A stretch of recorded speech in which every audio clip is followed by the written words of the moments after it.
Okay, so let's get started. 1, 2, and 3. Okay, hi everyone. So welcome back, CS 109 Data Science, and we're just going to pick up where we left off with regression models. And I'm trying out using my new iPhone as a remote control, so if I'm looking at this it doesn't mean I'm texting while I'm lecturing. Usually I think I'll just look at this and I'll use this as a remote, but it's pretty cool because I can see a preview of the next slide and stuff like that, if I'm so inclined. Okay, so homework 2, hopefully you've started. If not, you start today, and it's due next Thursday at 11:59 p.m. There was a typo in the due date with the initial release, which is fixed now. Homeworks are always due at 11:59 p.m. Eastern Time. There's some updates on the Piazza posting guidelines.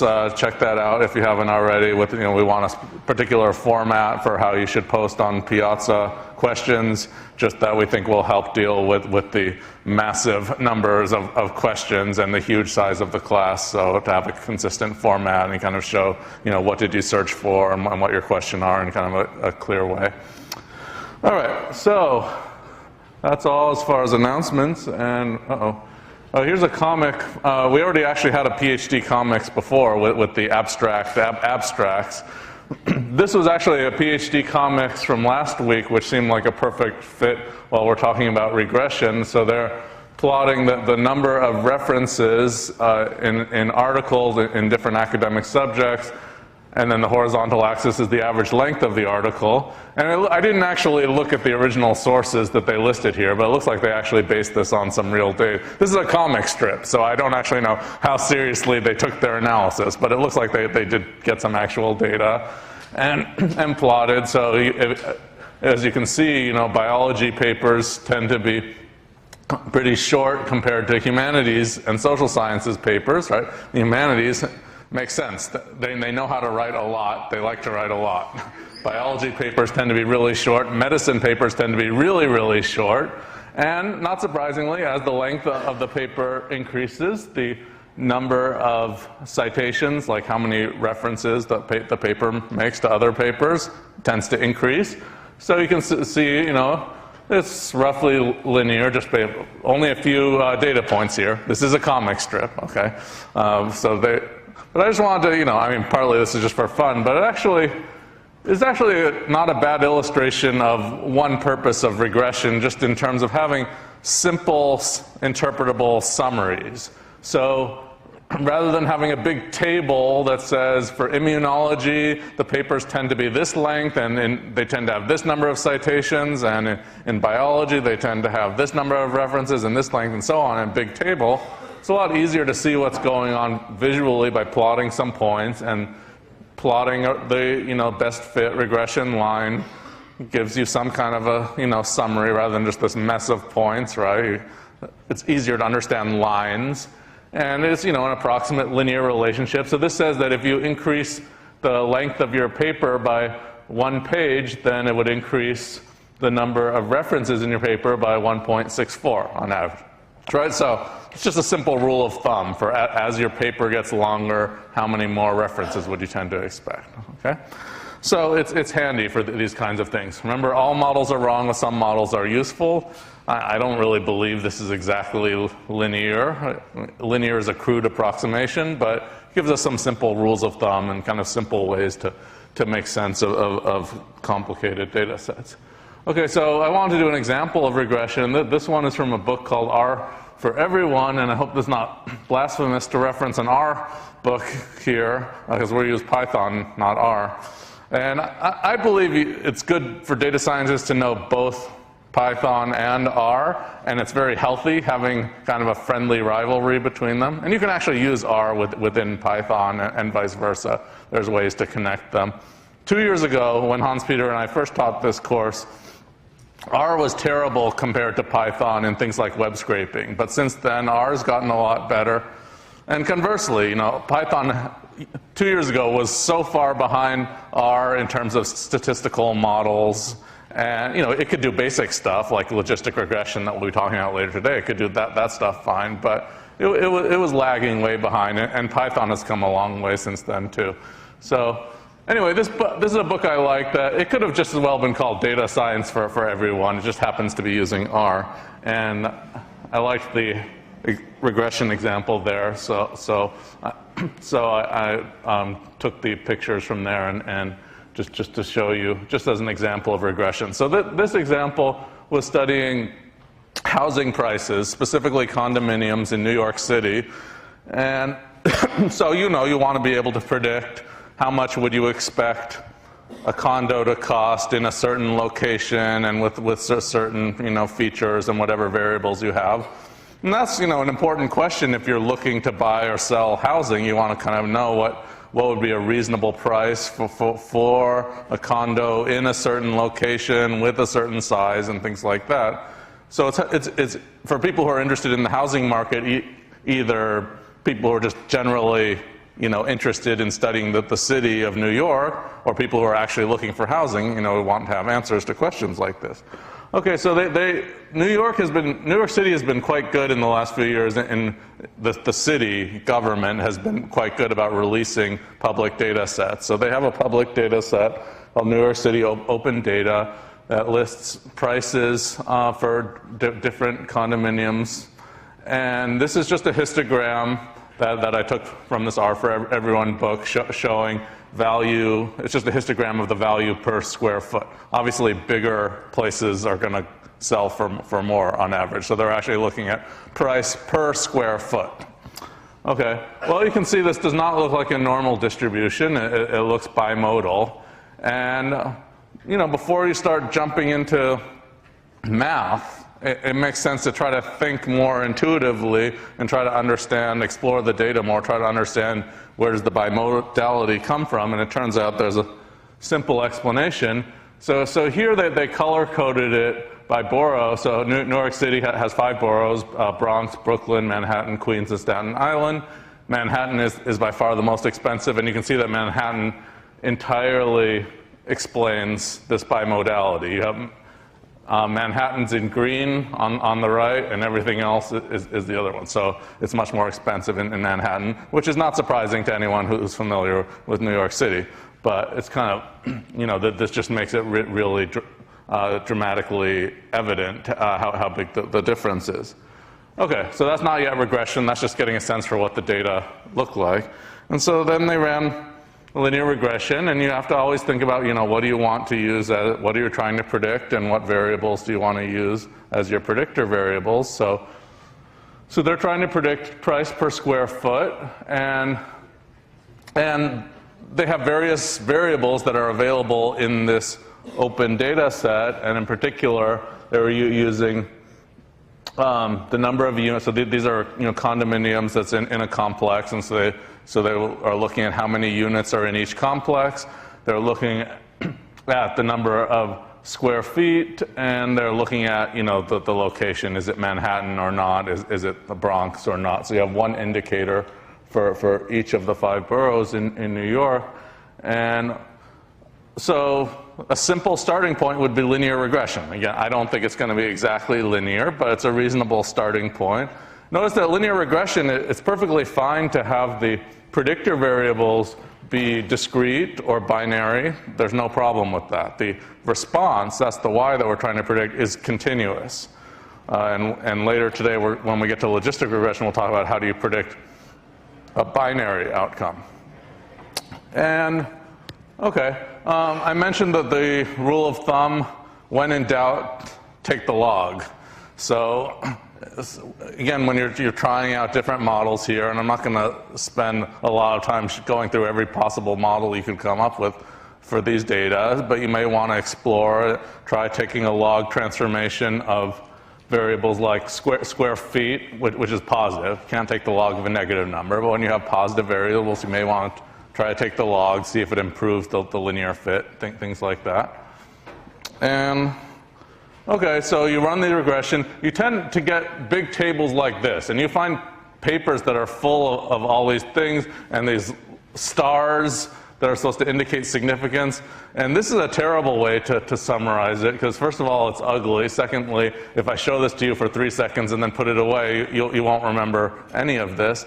And it also, this type of table, which is, default output you get from various statistical packages, puts a lot of emphasis on the p-values and significance, and they have these little stars that are supposed to measure how significant the result is. But really, if you have a p-value of 0.01 or 0.001 or 0.0001, it doesn't actually make that much difference. What matters much more is what are the interpretations of the parameters and how large are the effects. So a much better way to summarize the results would just be to plot them. So these are the regression coefficients that got estimated, just using the basic ordinary least squares model that I talked about last time.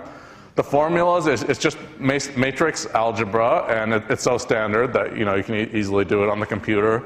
Whether you understand all the matrices or not is not really that important. And okay, these were the results. And you can see Manhattan up there is clearly by far the most important variable there. So let's think about how do you interpret this. This is saying if you change, so these indicators, so there's an indicator variable for Manhattan and one for Brooklyn, one for Queens, one for Staten Island. You might ask, what happened to the Bronx? The Bronx was omitted here as a variable because it would actually be a terrible blunder if you included all 5. You could have chosen to leave out Staten Island or one of the others, but you would not want to include all 5 there because of collinearity, which I'll explain in a bit. And so this will just tell you, okay, how much would you expect the value per square foot to increase if you change locations or if you change square feet or things like that. And you notice that this is a nice way of displaying uncertainty as well, because you see a circle, that's the point estimate, and then there's an error bar around it. That's just an indication of how certain are you about those values, because they're all estimated.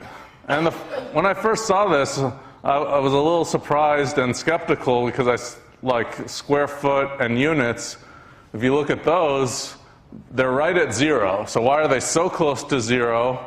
Firstly, and secondly, I don't even see error bars there, and it seems something wrong.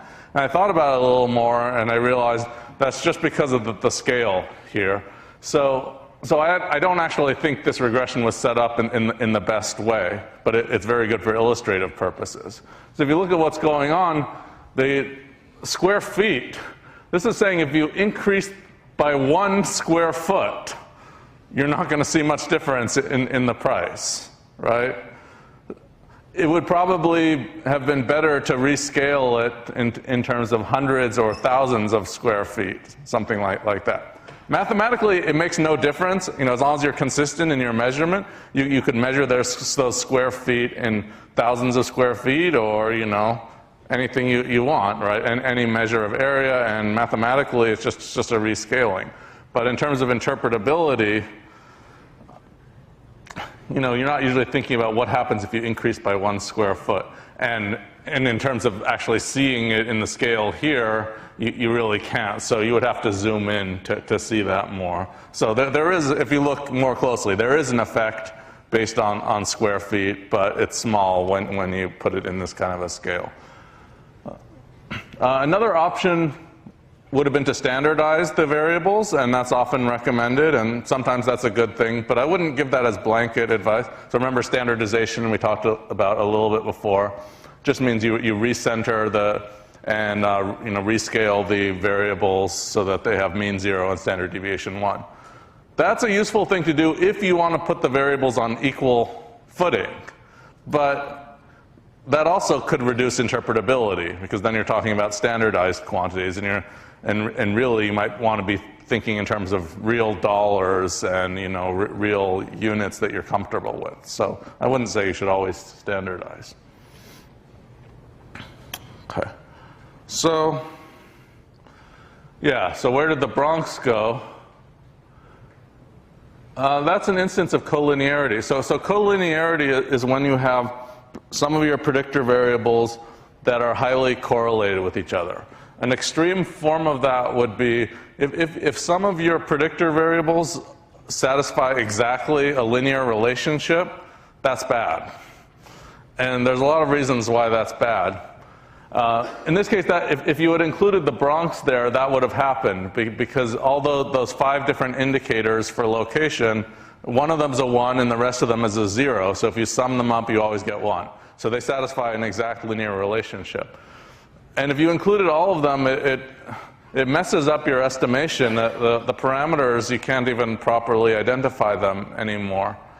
Because if you think about it, let's just take a simpler case where suppose 2 of your predictor variables always add up to 1, right?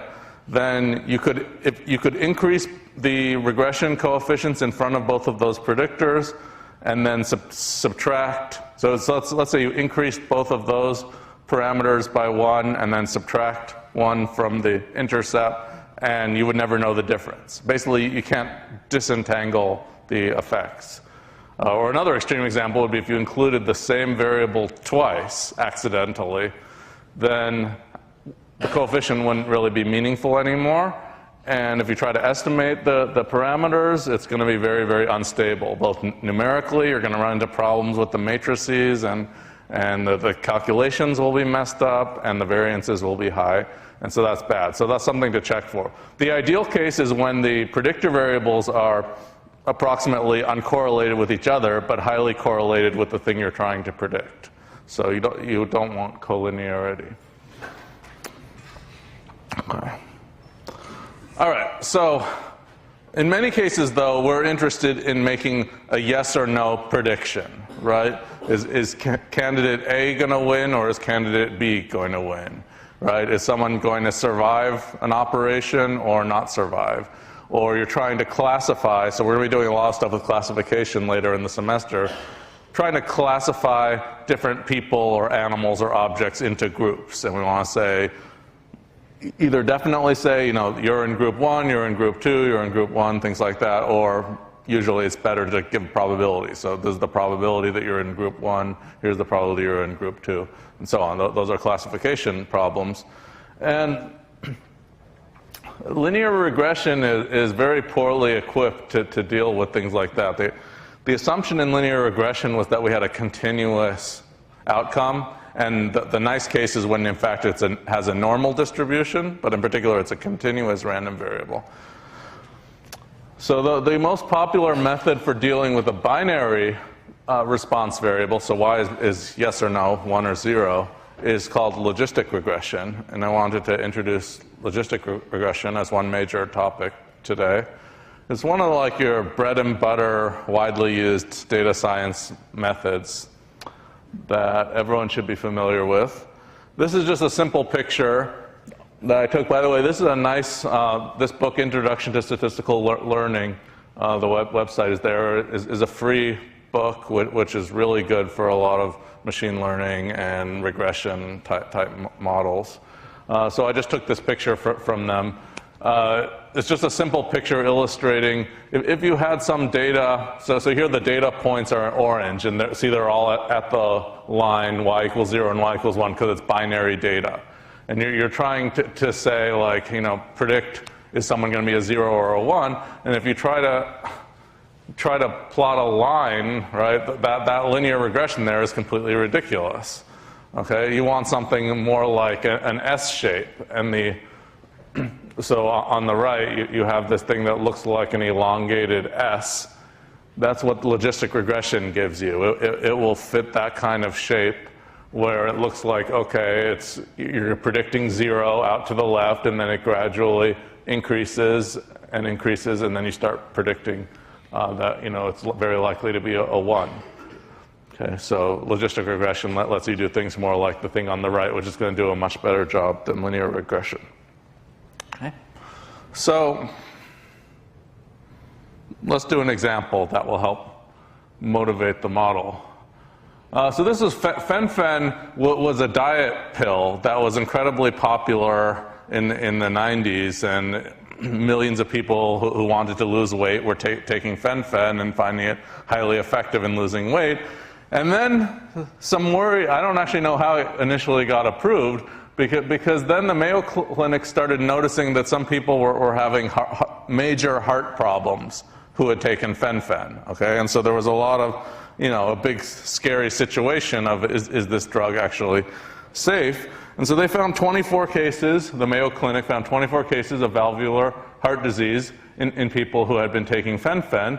And so the FDA, which is the government agency that investigates food and drug safety, and I guess they had approved fen-phen previously, but maybe they then decided to say, let's look into it more and actually check, is this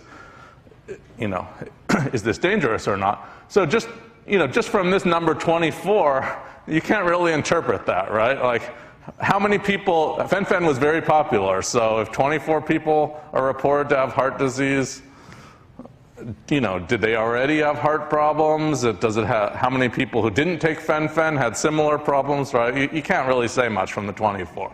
But that was enough to raise some alarm bells. And so, FDA decided to get more data. So they did a follow-up study. And remember we talked about, biases and sampling, right? So an important question, is like, how did you actually get the data? So there was a follow-up study where they got 233, they found 230 people who used fen-phen, and then they found 233 people to act as controls. That is, people who didn't take fen-phen, but hopefully were similar in other ways to the people who did. That's already actually a really hard question, like, how did you find the fen-phen users? First of all, is it like people you found in the hospital? Did you call up people on the phone and ask, do you use fen-phen? Are you willing to be in my study? Things like that. Right? So it's, an important question is how the data were actually collected. And an even trickier one is how are the controls selected? So 233 people who don't use fen-phen, but how did they choose those people? And I'm not sure of the details of that. But anyway, in this particular follow-up study, they found that there were 53 fen-phen people who had heart disease and only 3 controls who had heart disease. And that, you don't need to know any statistics to know that looks pretty scary, right? 53 to 3. That sounds like pretty dramatic evidence. So it looks like there's a strong association between heart disease and fen-phen usage. But that's not really the end of the story, because you're basically, if you're looking at it like that without just kind of naively, yes, that's a strong heuristic argument, but if you're saying 53 over 3 is 17.7, and that's a big number, well, yeah, but what if, this is just a hypothetical one, what if it looked like this instead, and we're studying cancer instead of heart disease, and there was one fen-phen user who had a particular form of cancer, 0 who didn't, and you say 1 over 0 is infinity. So you need a more principled way to, you don't want to just say that's a big number, that's a small number, right? You need kind of a more principled way to assess how worried should you really be, okay? So a standard way to measure these kinds of associations is with what's called the odds ratio. Odds is just a different parameterization of probability.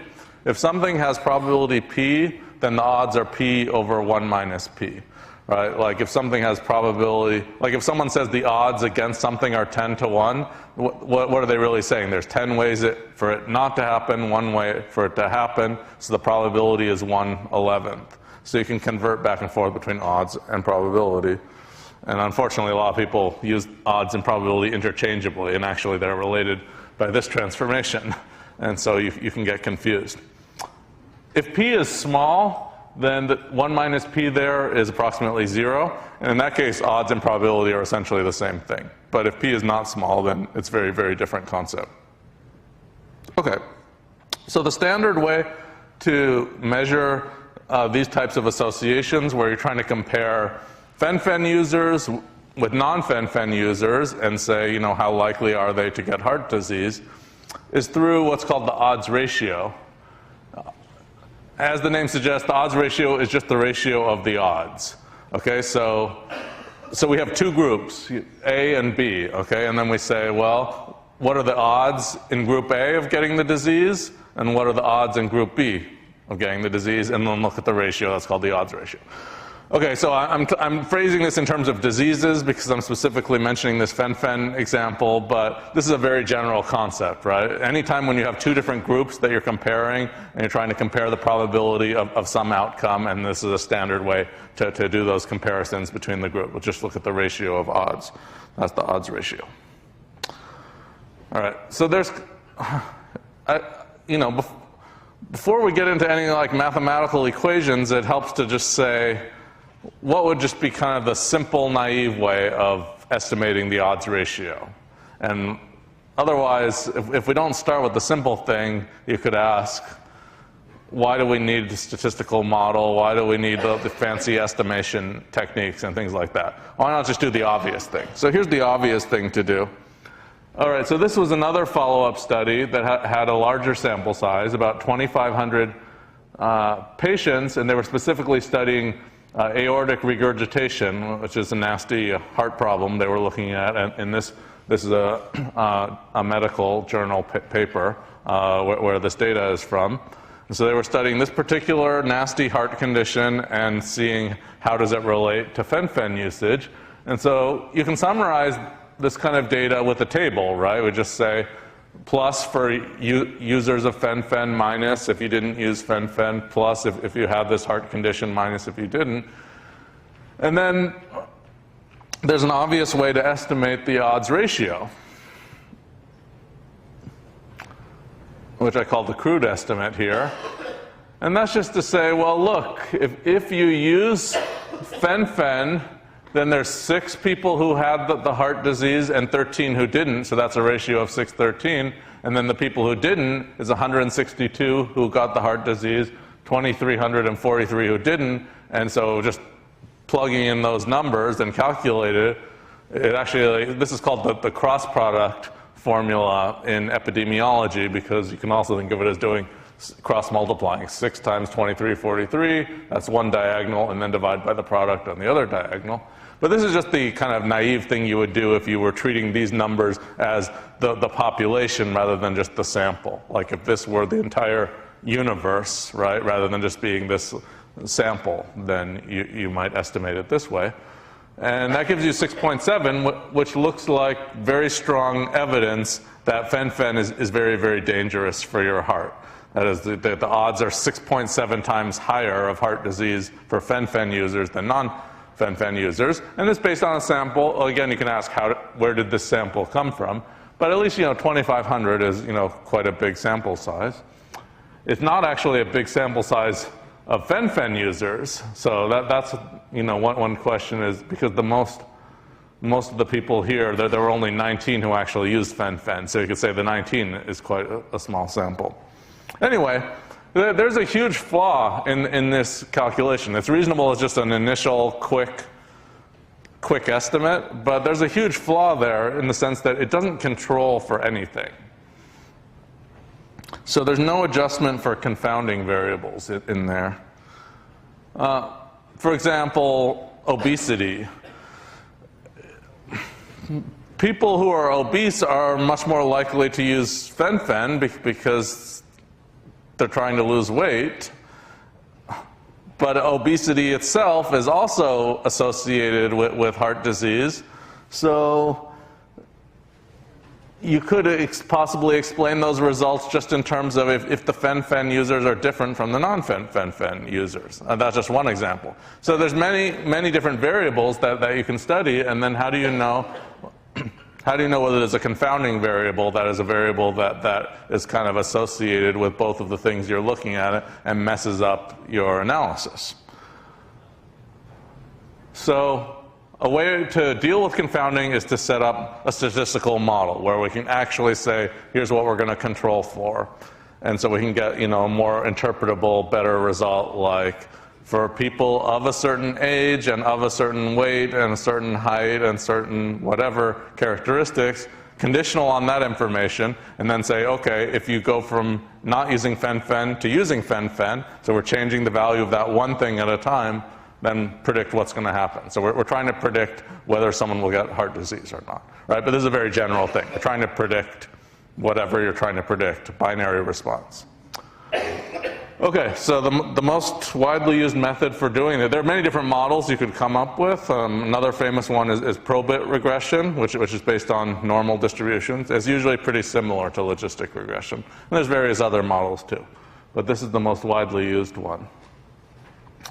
Okay, so let's look at specifically what the model says. So we're going to write down this model. The model involves unknown parameters, right? And then we use maximum likelihood estimation, which just means let's find the parameter values that make the data as likely as possible. So we use maximum likelihood estimation to fit the model. So here's some variables for the logistic regression model. Well, y is just whether this cardiac valve abnormality exists. And then you have a bunch of x's, right? So you're using, well, the most important one we're looking at is x sub fen, which is just the indicator of do you use fen-fen or not, right? So that's the fen-fen indicator. But then we have other variables like age and gender and obesity and whatever other variables that they put in the model. And then we're trying to predict the probability. So in logistic regression, we're actually not just say whether it's yes, don't just predict yes or no, actually give a probability, okay? So what's the probability of heart disease given all these x variables? And then the logistic regression model looks like this. Okay, so this is called the logit function.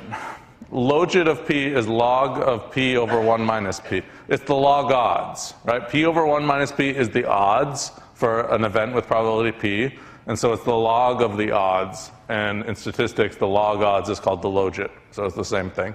Logistic regression means that rather than, remember in linear regression, we had y on the left-hand side, where y was a continuous variable. Here, instead of having a y on the left-hand side of the regression, we have the logit of the probability. Okay? And we're trying to use a linear model, but the right-hand side still looks the same as like linear model. We don't actually need the error term epsilon anymore because we're just trying to predict the probability anyway. And that's the logistic regression model. Those betas are the unknown parameters that you're trying to estimate. Once you've estimated those parameters, then you have a very simple way to make predictions. So suppose that we knew what those betas were, at least approximately, and then some new person comes around, right? The beauty of this is that you don't just have, like if your original sample had like some 25-year-olds and some 28-year-olds and some 30-year-olds, but didn't have anyone who was 27, it's fine, because once you have this model and these regression coefficients, you just, age is, whatever you want the age to be for the new person. So once you have this, you not only can try to explain the data you already have, but you can make predictions for new individuals, even if there was no one in the original data set who looked similar to that individual. Which is very helpful, because if you're just dealing with like one variable at a time, or one or two, then maybe you can have a big data table and classify everything and have enough people who are similar to the new person. Okay, but when you're dealing with a lot of variables, right, once you've specified a bunch of variables, then everyone's unique. And so you have a new person who comes along, and you're not going to find someone very similar to that person in the original data set, but you can still make good predictions in many cases. All right, so that's the logistic regression model. And as I mentioned, you can fit it using maximum likelihood.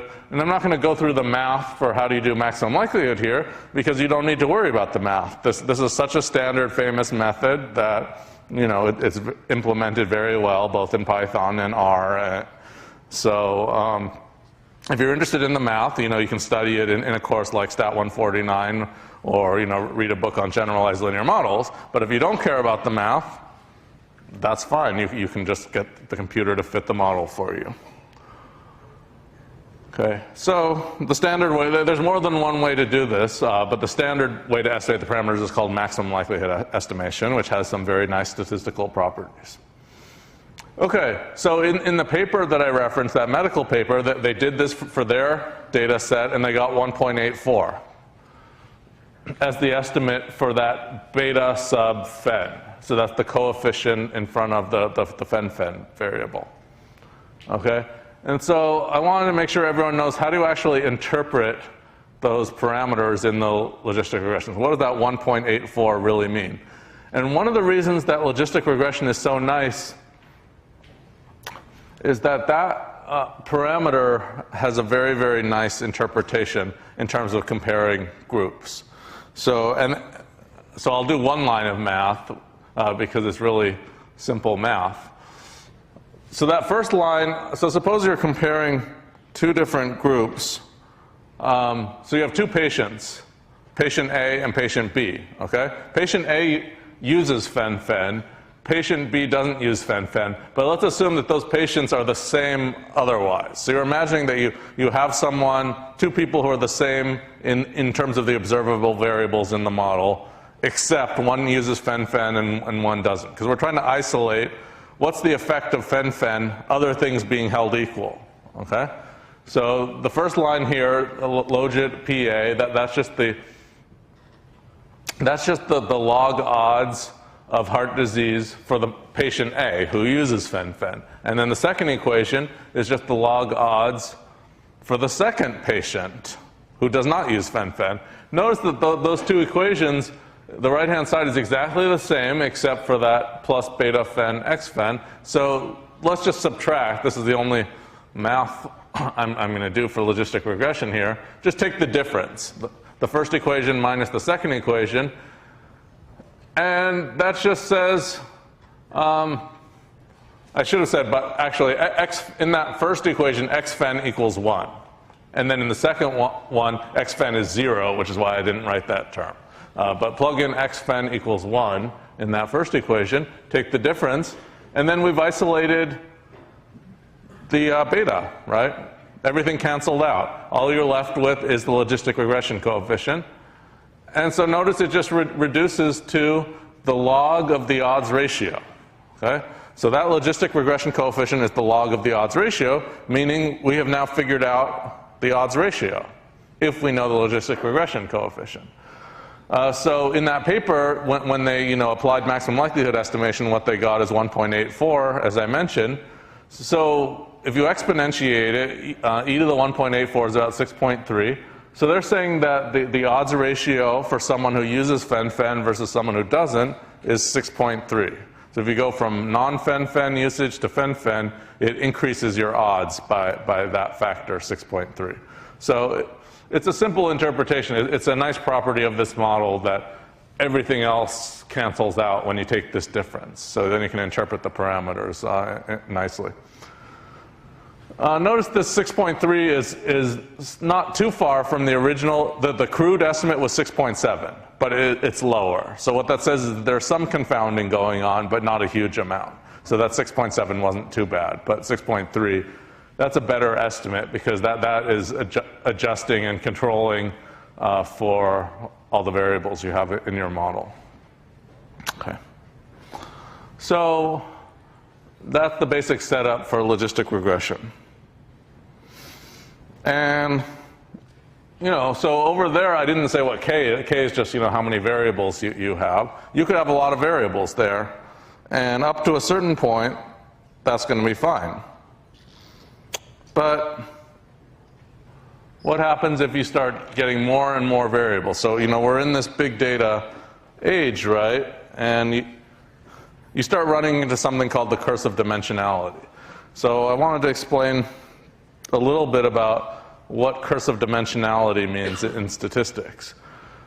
Because in these big data problems, you run into a lot of, obviously, data sets where you have a large number of variables. Your first thought would probably be that that's great. Like, we have so much data, that's so much opportunity in there, right? And then people start saying, like, oh no, they're drowning in data and they're running into a curse. So you're cursed by having high dimensional data. So what's really going on there? And this is a geometric explanation for what people mean by the curse of dimensionality. Curse of dimensionality means that high dimensional statistics is hard. There's a lot of opportunity there. It's still a nice thing that we have these data sets, but there are a lot of challenges in working with them. So this is a geometrical explanation. All right, so on the left is just a picture of a circle or a disk inscribed in a square, and you can see it fills up most of the area. So 79% of the area of the square is occupied by the area of the circle. And then increase the dimension by 1 and look at a cube, and you just have a sphere or a ball inside the cube and calculate the volume, and it's filling about half, 52% of the volume. And I'll explain in a little bit what this geometry has to do with statistics. But the point here is that people's intuition is usually very bad about what happens in geometry as you increase the dimension. So you can't expect that our familiar geometric intuition is for 2 dimensions and 3 dimensions and 1 dimension. It doesn't necessarily carry over to higher dimensions. But in big data, you have to worry about that because you have higher dimensional data sets. All right, so now let's look at what happens as you increase the dimension. I'm not going to try to actually do a visualization of a higher dimensional sphere, which would be a cool problem. I'm just going to plot the results. And why is my battery low? I thought I plugged in my... Let me just plug this in. Okay. So here's just a table that plots d is the dimension, and the probability is, this says if you in 2 dimensions it's a square, in 3 dimensions it's a cube, in whatever dimension you want, take a box, right, the analog of a box in whatever dimension you want, the analog of a cube, and take a random point in there. What's the probability that's within the central sphere of the appropriate dimension, just like in those pictures? Okay, so in 2 dimensions we saw it was 79% chance. In 3 dimensions it's a 52% chance. In 6 dimensions it's only an 8% chance. So in 6 dimensions that sphere only fills up 8% of the volume. In 10 dimensions it's only 0.002. And 10 dimensions is not a huge, right? I can't visualize 10-dimensional space very well, but that's not a big high-dimensional space, really. That just means you have 10 variables, right? Even before people were talking about big data, it was not uncommon to have 10 variables. If you have 10 variables, you're working in a 10-dimensional space. In 10-dimensional space, you only have a 0.002 chance that a random point would be within that particular sphere. And then it scales really badly. In 15 dimensions, it's 0.0001. 0.00001. Okay, it goes to 0 extremely fast. In 100 dimensions, it's 1.87 times 10 to the minus 70. Okay, so let me explain why these numbers are actually relevant in statistics. The problem is that most statistical methods were developed for trying to understand something that's kind of average or central, right? So you're trying to understand what happens in the middle. And what this says is if you have a 100-dimensional data set, right, which is not at all unusual. These days we might have 1,000-dimensional data sets, okay? You have a 100-dimensional data set, and you might try to, if you're visualizing that as just like a circle inside of a square, where the circle is representing what's typical, and then outside of the circle is kind of the corner cases that are more extreme. And then you think, okay, the circle is kind of typical. Well, actually, this says the chances is, about 2 times 10 to the minus 70 if you had a random point in that space of being central. So what that says is almost all the points are out in the corners. Okay? And that's really bad. For a lot, at least for most traditional statistical methods.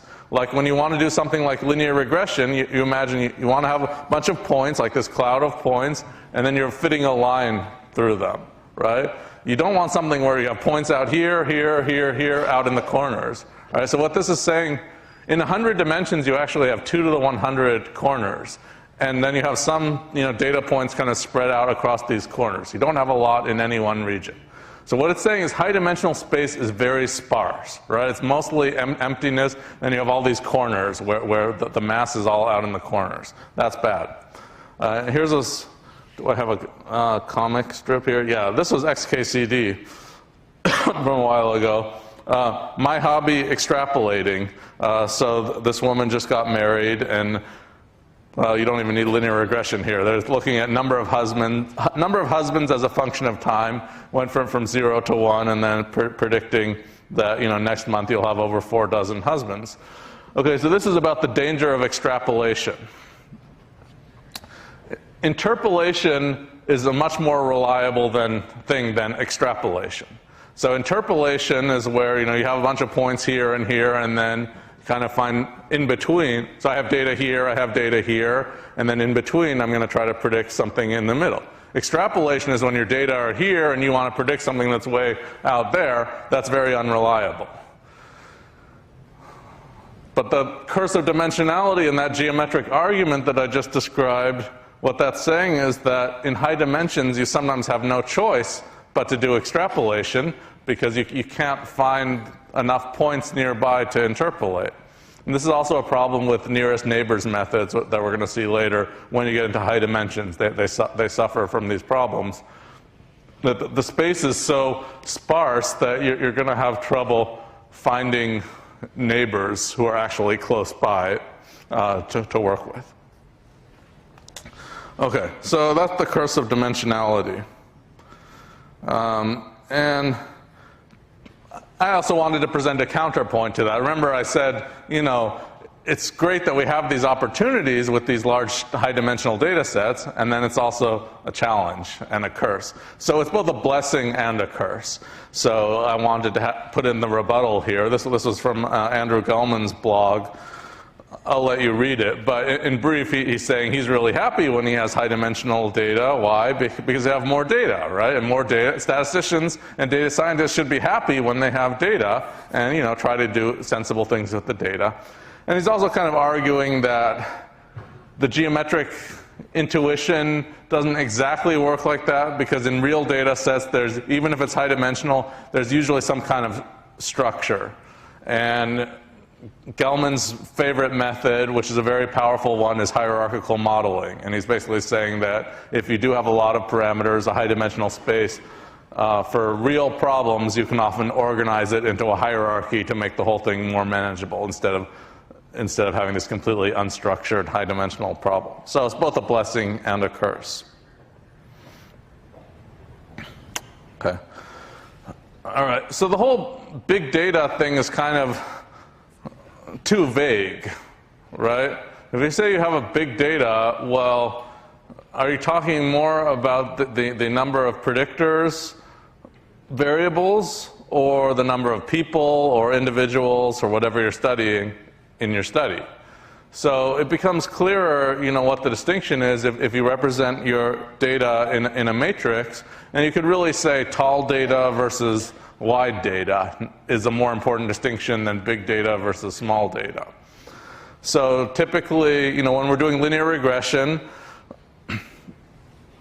we represent the data as linear or logistic regression, right? We represent the x's as a big matrix, and where we have one row for each individual and one column for each predictor variable. And so there's a huge difference between something that looks really tall and skinny versus something that's short and wide. Traditional statistical methods are mostly geared towards the thing on the left. Then you're happy that you have many individuals in your study and a small number of variables, and you don't have to worry about like variable selection. Which variables do I include? Which ones do I exclude? And the big challenge is when you have actually a large number of columns, then you start running into the curse of dimensionality type problems, and the traditional methods like linear regression break down.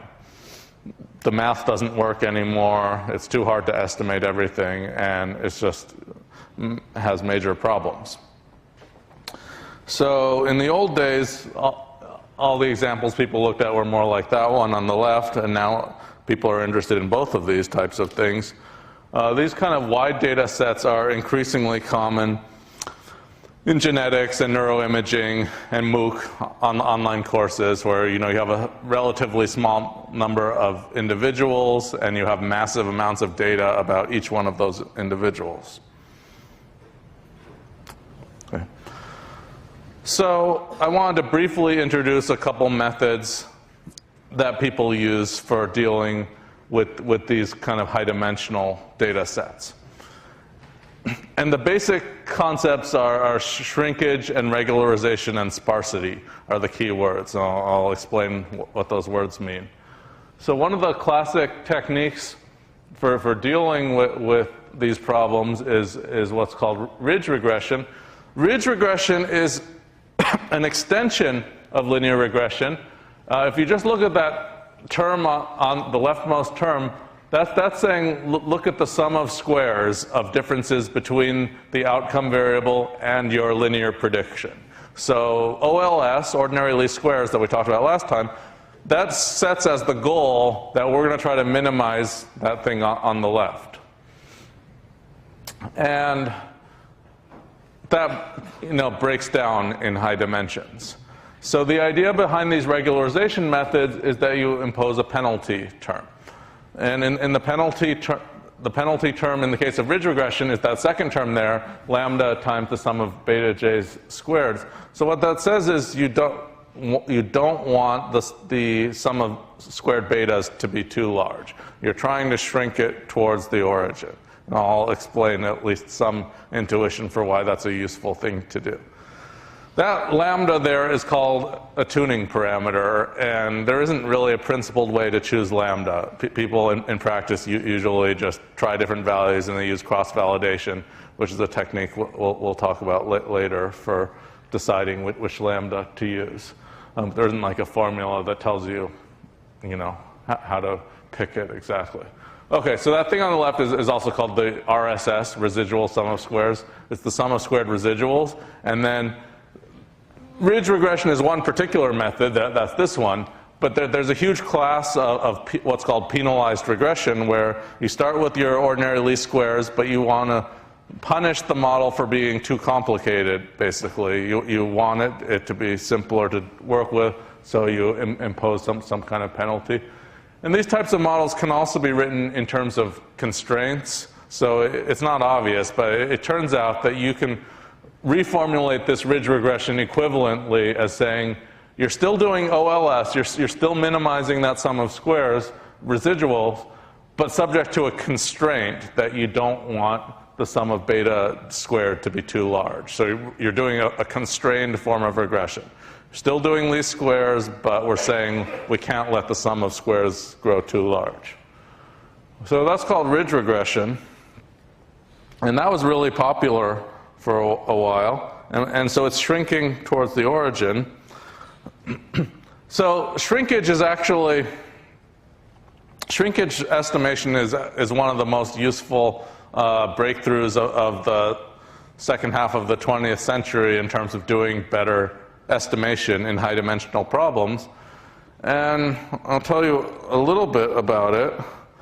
The Stein's paradox is my favorite theorem in statistics. This was proven by Charles Stein at Stanford in the 50s and 60s. He was proving results like this. And let me state one version of this, because this is actually the theorem that shot, well, I wasn't alive then, but from what I've heard, this was the theorem where it completely shocked the world of statistics at the time. And that's really rare, right? I mean, people prove new things and people come up with cool ideas every year. But it's really rare when there's an idea that just completely stuns the entire community. And this was such an idea. So here's the theorem that he proved. He said, let's take some independent normal data. So y1 through yk are normal random variables. And there's at least 3 of them. And our goal is to estimate the means of those normals. And for simplicity, we just set the variance is equal to 1. And we want to estimate the vector of means. Okay, so the goal here is we have k independent problems that we're trying to solve. And the y's are independent of each other. Okay, and then what should we do? Well, we can't really say what should we do until we know what loss function we're using. In other words, we can come up with whatever procedure we want. How do we measure how well is our procedure performing? Okay? The most widely used measure is mean squared error, basically, right? So So that's called squared error loss here. What that says is we're just going to look at the total sum of squares for how far off your guesses were. Right? I'm going to estimate what's theta 1, I'm going to estimate what's theta 2, and I'm just going to look at the total sum of squared errors. That would be the standard loss function to use there. Okay, so here's the obvious naive estimator to use in this problem. I'm just going to estimate theta 1 as y1, and I'm going to estimate theta 2 as y2, and so on, right? Because for the first problem, that theta 1 problem, that's the only data I have, y1. We're assuming independence here. So for the first problem, the only data I have is y1, and I'm going to estimate theta 1 is y1. And I'm going to estimate theta 2 is y2, and so on. That's the natural thing to do.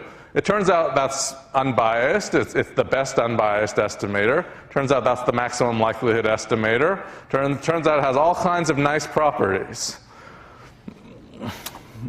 Any nice statistical property you can think of, it's simple to calculate, it's interpretable, it's unbiased, it's the MLE, it has certain other nice properties. It's like the nicest thing you could wish for, except one thing, it's inadmissible. Inadmissible means that there's another estimator that dominates it in the sense that the expected loss is always lower, across the board. No matter what theta is, this alternative estimator is always going to be better in terms of the expected loss. Okay, so that's, that's really bizarre. This was actually one of the only results that I can think of where the first time I saw this theorem, I refused to believe it. Because my intuition is that independent problems should have independent solutions. And it seems like here,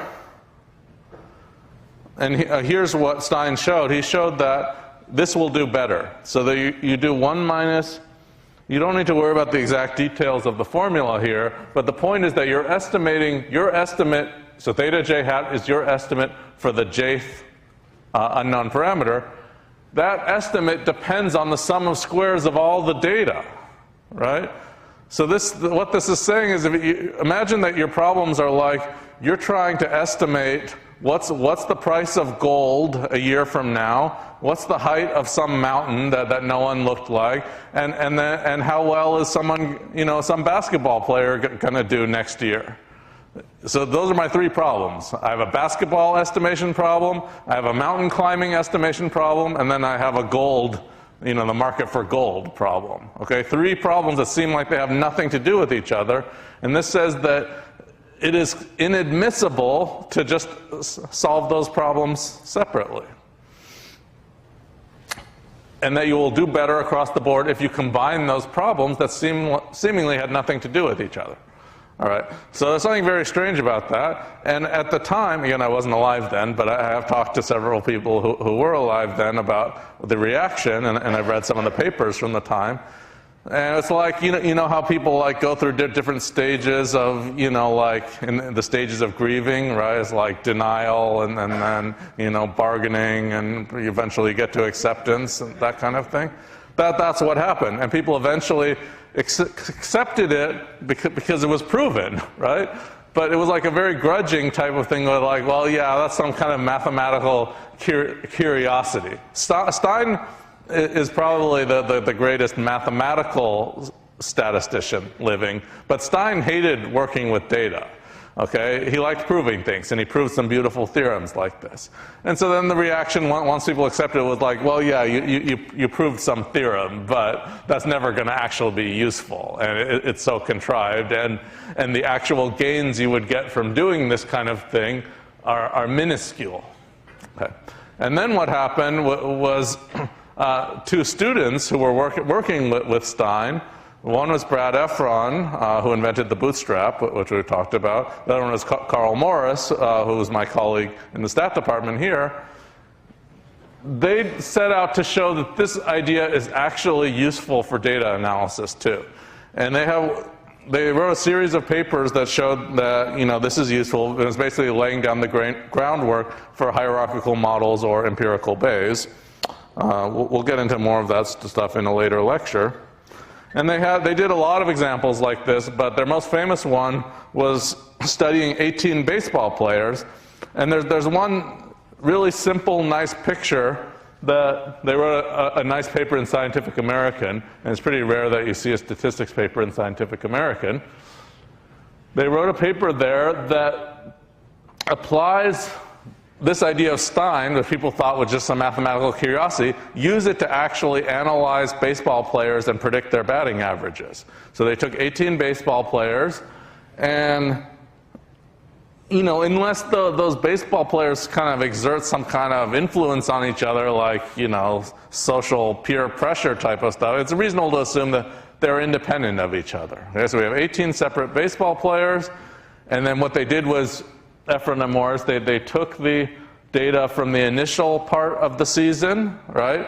Like, how many times was that player at bat? How many hits did he get? And then try to predict how well is the baseball player going to perform in the rest of the season, okay?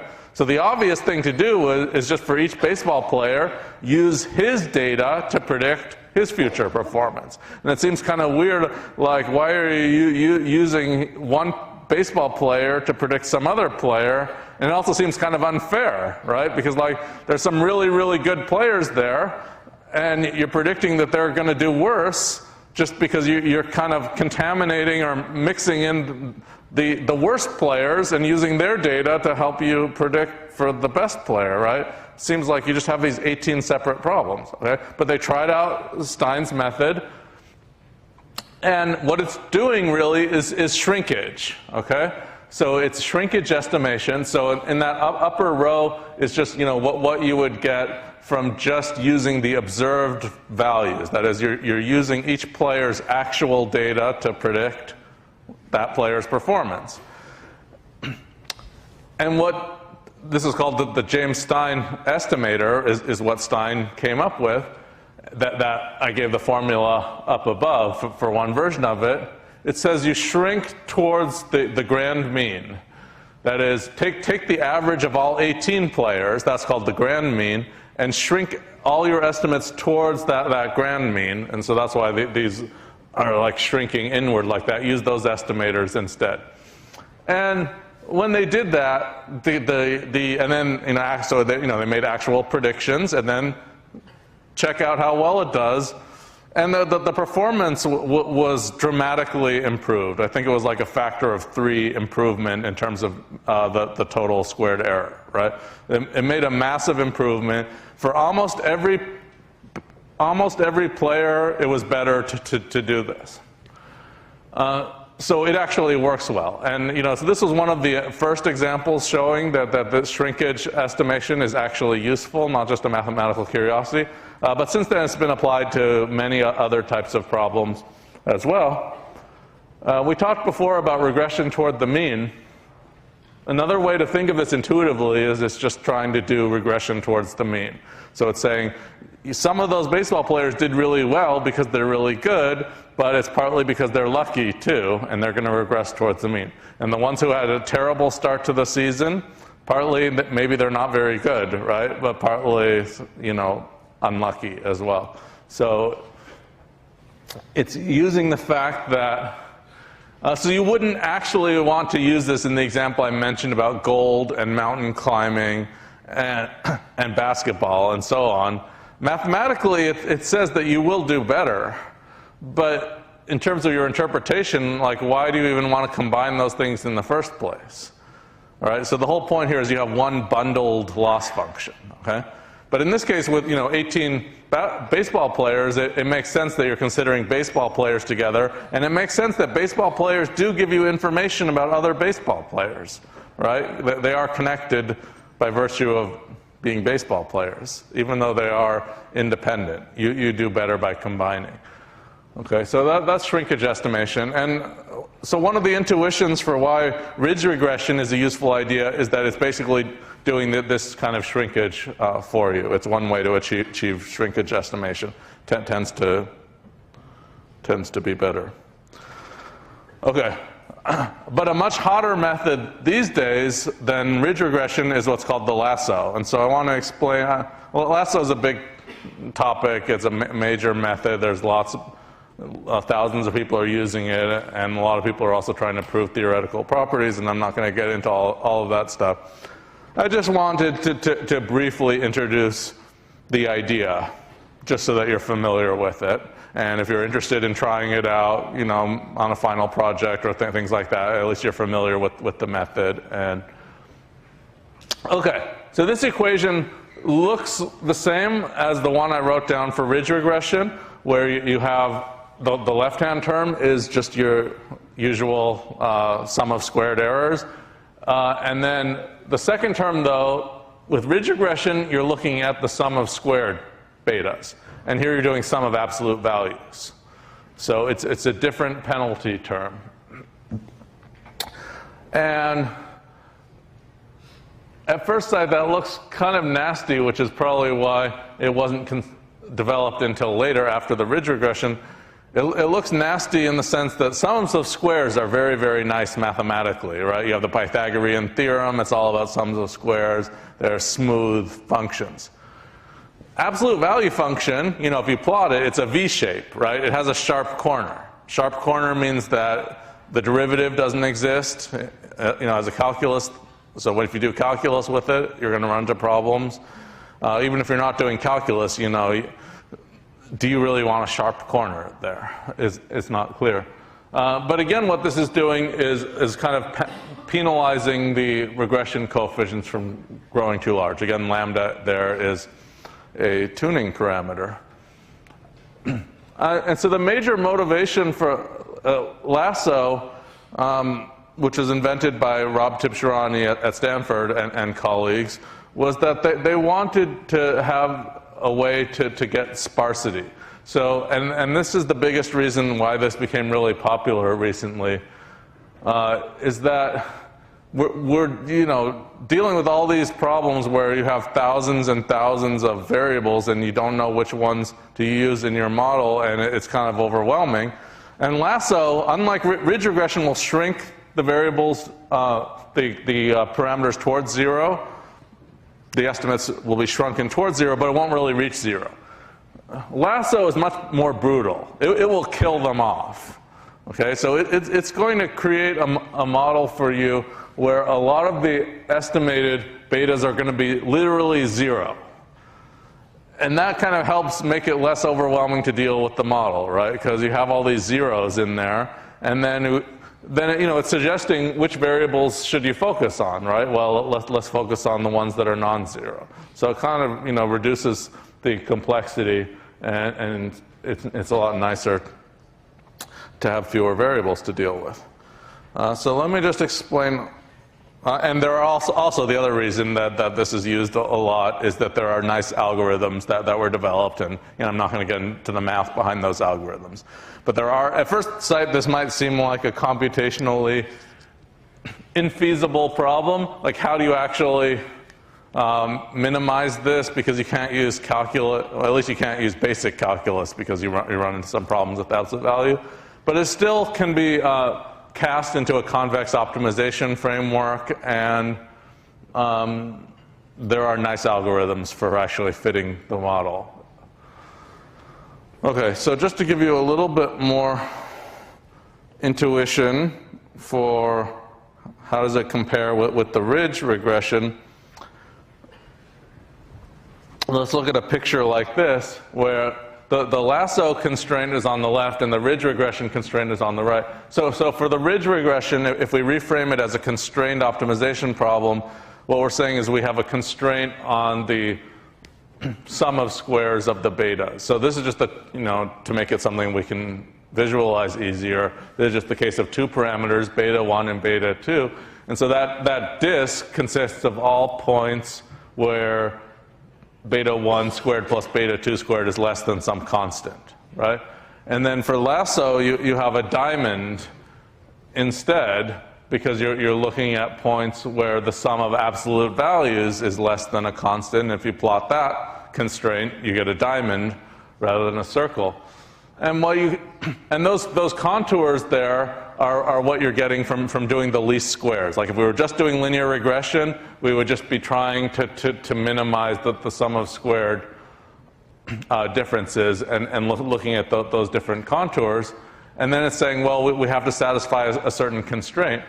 And you can see what's going to tend to happen if you look at contours, and then how are those red contours going to intersect with these different shapes. For the diamond, there's sharp corners on the horizontal axis, and there's sharp corners on the vertical axis. So if you can kind of imagine moving the ellipsoidal stuff around, it's going to be quite easy or common for that to intersect and bump into some of those sharp corners. And when you bump into a sharp corner, you're killing off one of the variables. You're inducing sparsity. But in the one on the right, well, you're not going to tend to bump into one of the axes exactly, so it doesn't induce sparsity there. So that's kind of the intuitive difference. So LASSO will help you get sparse models, and so that's useful in cases where traditional linear regression breaks down because you have more variables than individuals. Then often LASSO is a useful alternative that can actually deal with that. And so the general context, LASSO is just one algorithm, ridge regression is another one, but the general context here is that if you're just doing kind of naive linear regression least squares, it does not take into account or give you any of the gains of shrinkage estimation, which have been, discovered over and over again ever since the Stein and Efren Morris stuff. More and more examples have come out every year where that's a useful idea to try to do shrinkage estimation. It doesn't give you any of those gains, and it doesn't help you at all with the curse of dimensionality. Okay? And so then the more modern methods like LASSO and ridge regression are trying to help get at the fact that we're dealing with these high dimensional problems, and the traditional stuff breaks down and helps with a lot of those things. All right, so I'm going to stop here. I think that's enough regression models for today, so thank you all.